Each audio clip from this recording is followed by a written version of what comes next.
Buongiorno, Barbara Braghille, Empatico Giornale. Oggi ho il piacere e l'onore di trovarmi qui all'inaugurazione dell'azienda Mancin Nadia, arrivati a Ariano del Polesine, che 2 anni fa ha subito un incendio e adesso è stata completamente ristrutturata, ricostruita e soprattutto costruita in maniera molto tecnologica e innovativa, e ho il piacere e l'onore di incontrare uno dei soci, Fabio Negri, che è anche il direttore responsabile dello stabilimento, al quale do il microfono e ci racconta la storia. Grazie. Dunque l'azienda Mancin Nadia è sul territorio da 40 anni, oltre 40 anni. E come detto, purtroppo 2 anni fa abbiamo avuto questo evento nefasto e abbiamo dovuto pensare alla ricostruzione dello stabilimento. Una ricostruzione che abbiamo pensato per l'ottimizzazione dei flussi e per il miglioramento tecnologico, ma anche e soprattutto per il benessere, per migliorare il benessere e la sicurezza dei lavoratori. Tant'è che abbiamo appunto creato degli spazi che prima non avevamo, come la sala mensa, dei corridoi di distribuzione che hanno migliorato il benessere dei lavoratori.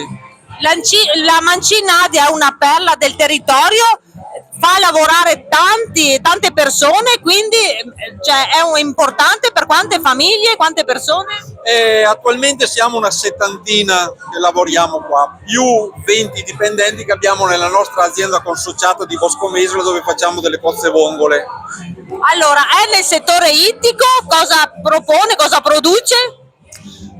Produciamo prodotti ittici, in particolare insalate di mare, quelle insalate di mare che trovate nei supermercati sotto forma di vaschette, nei vasetti. Però ho visto negli stabilimenti che c'è qualcosa di innovativo anche. Prima si parlava di quell'area nuova, completamente nuova, con pesce, con i piselli, giusto?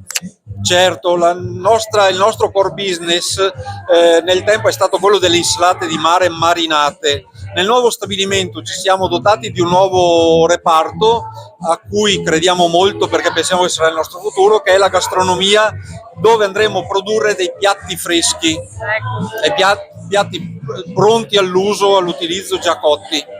Allora, facciamo un po' di storia, un cronostoria. Questa bellissima azienda è stata fondata nell'anno e da chi? Nel 1983 da De Agostini Martino. E poi portata avanti da? E poi è stata ricostruita nel 1983, è stata costruita in una piccola casetta, ampliata nel 1987 e portata a 6.000 metri quadrati. E adesso sono i figli e i nipoti che stanno mandando avanti l'azienda, quindi siamo alla 3ª generazione. Diciamo i nomi dei figli e dei nipoti? Abbiamo Martina, Andrea, Giulia e Lorenzo che sono i nipoti, e i figli abbiamo Marco e Michele, e il sottoscritto sono il genero di Martino, Fabio Negri. Complimenti, insomma, una famiglia che ha saputo ricostruirsi, ha tramandato questo business importante che arricchisce e dà valore anche al Delta del Po, un valore aggiunto nel nostro territorio. Certo, già la produzione di Mancin Nadia deriva dalla tradizione del Delta del Po, con la produzione delle anguille marinate che è partita da Comacchio, e noi l'abbiamo mantenuta in un distretto che è vocato a questo tipo di produzione. Qui l'inaugurazione ha visto tante autorità del territorio, tanti sindaci, tante figure di spicco, ma soprattutto una famiglia unita che crede nel successo di questa azienda e che valorizza anche i propri dipendenti, e io vi faccio tanti complimenti. Anche il mio giornale vi saluta, l'Empatico Giornale. Io sono Barbara Braghi e ho qui Fabio Negri. Salutiamo tutti, ciao dall'azienda Mancin Nadia, giornata inaugurale, ciao! Grazie.